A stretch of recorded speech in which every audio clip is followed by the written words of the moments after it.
Habib bin Zaid, lambang kecintaan dan pengorbanan.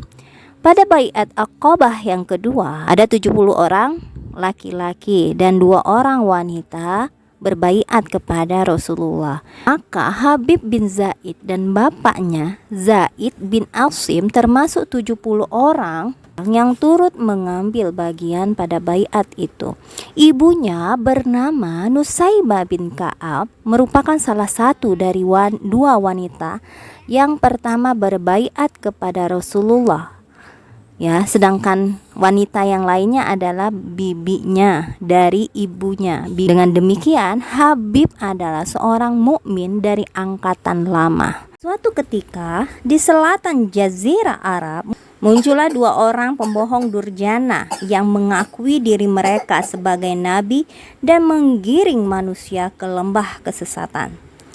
Salah satu di antara mereka muncul di Sana'ah, yaitu Aswad bin Ka'ab al-Ansi.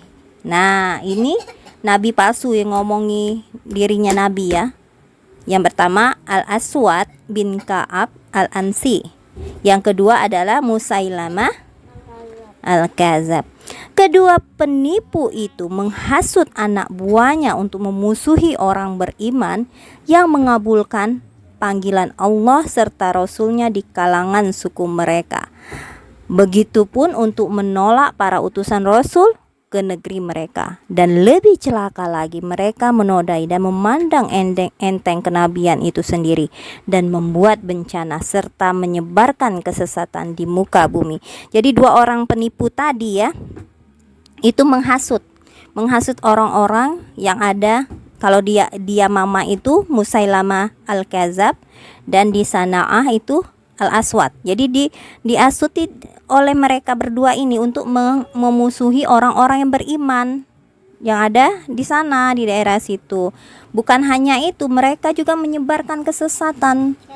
Kesesatannya salah satunya adalah memilih dia sebagai nabi, menyangkakan dia sebagai nabi. Pada suatu hari, dengan tidak disangka-sangka, Rasulullah didatangi oleh seorang utusan yang dikirim oleh Musailamah. Nah, ternyata utusan ini membawa surat dari Musailamah. Apa? Dari Musailamah Rasulullah kepada Muhammad Rasulullah. Lihat ya, mengatakan diri dia Rasul kan.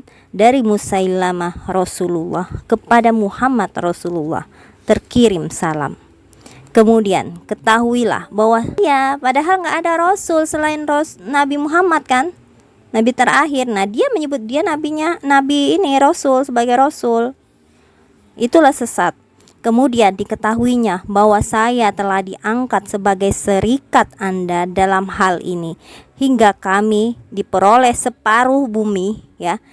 Maksud dia itu diperoleh, Musailamah itu mendapat separuh dari bumi, dan separuhnya itu bagi Nabi Muhammad katanya. Tetapi ternyata orang Quraisy aniaya. Dia mengatakan bahwa orang Quraisy yang ada di sebagai umatnya Nabi Muhammad, tempat Nabi Muhammad tinggal, itu menganiaya mereka, kayak gitu loh. Nah, jadi Rasulullah pun memanggil salah seorang juru tulis di antara sahabatnya, lalu menjawab apa yang dikatakan dalam surat Musailamah. Bismillahirrahmanirrahim, dari Muhammad Rasulullah kepada Musailamah si pembohong.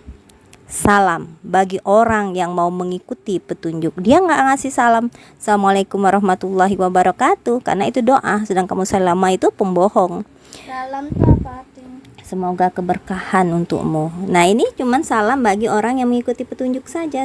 Kemudian ketahuilah bahwa bumi itu milik Allah, diwariskannya kepada siapa yang dikehendaki di antara hamba-hambanya, sedangkan akhir kesudahan akan berada di pihak orang-orang yang bertakwa.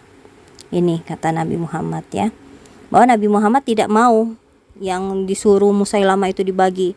Ini untuk kaum Quraisy, ini untuk kaumnya Musailamah, dia mamah. Enggak mau.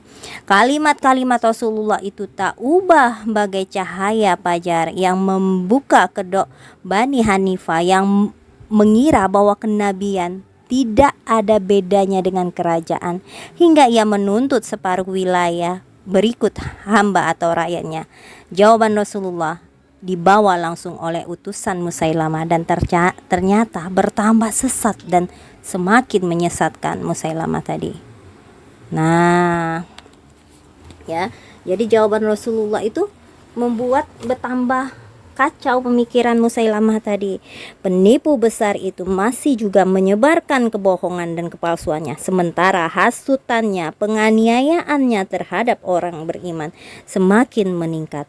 Maka rencana Rasulullah hendak mengirim surat kepadanya, menyuruhnya menghentikan penyelewengan yang dilakukannya. Sebagai pembawa surat itu, maka dipilihlah Habib bin Zaid. Nah, jadi itu utusan untuk Musailamah ya, Habib bin Zaid ini. Maka berangkatlah Habib, melangkahkan kakinya dengan cepat dan berbesar hati menerima tugas yang dipercayakan oleh Rasulullah. Nah, jadi harus ditunaikan tugas Rasulullah itu. Dan akhirnya sampailah Habib bin Zaid ke tempat tujuannya. Musailamah pun membuka surat itu, ya. Tapi Musailamah itu tidak mampu membacanya. Bahkan yang dilihatnya itu cahaya. Maka ia semakin tenggelam dari kesesatan. Maksudnya itu, yang dilihatnya itu sebenarnya kebenaran ya. Yang disampaikan oleh Rasul itu kebenaran, kebaikan.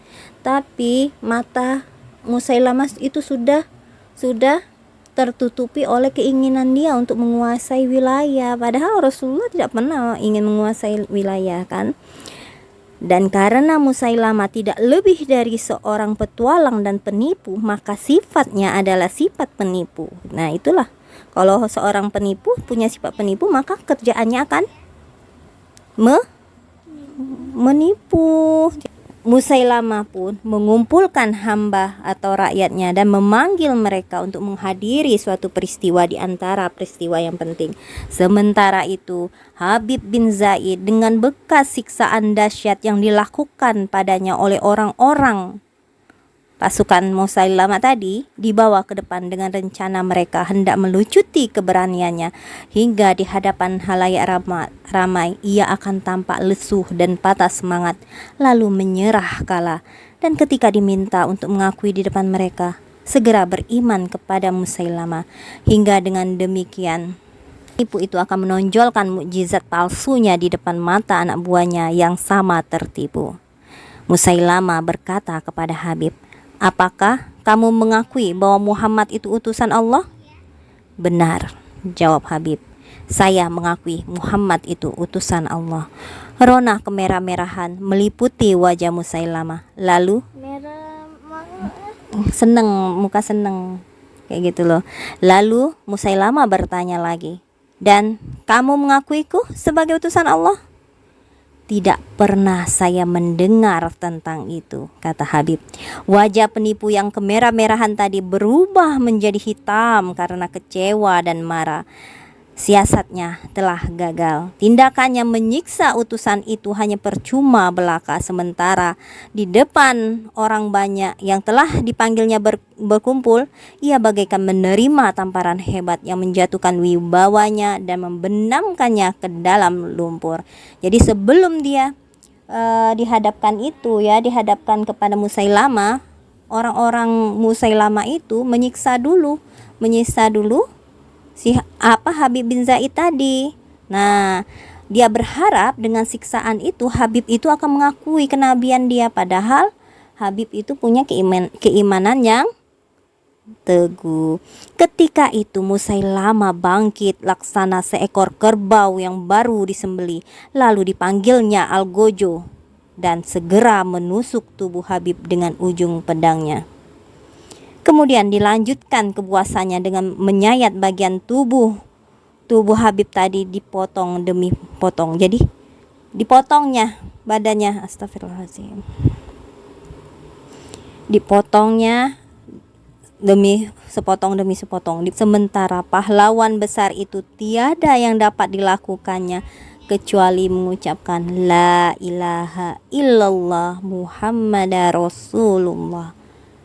Dia tidak tetap tidak mau mengakui Musailamah sebagai rasul, karena memang tidak ada di dalam Al-Qur'an rasul setelah Nabi Muhammad, ya. Andainya ketika Habib menyelamatkan diri dengan berpura-pura mengikuti keinginan Musailamah dan menyampaikan keimanan dalam lipatan kalbunya, tiada keimanan itu kurang sedikit pun juga, dan tiada keislamannya akan ternoda.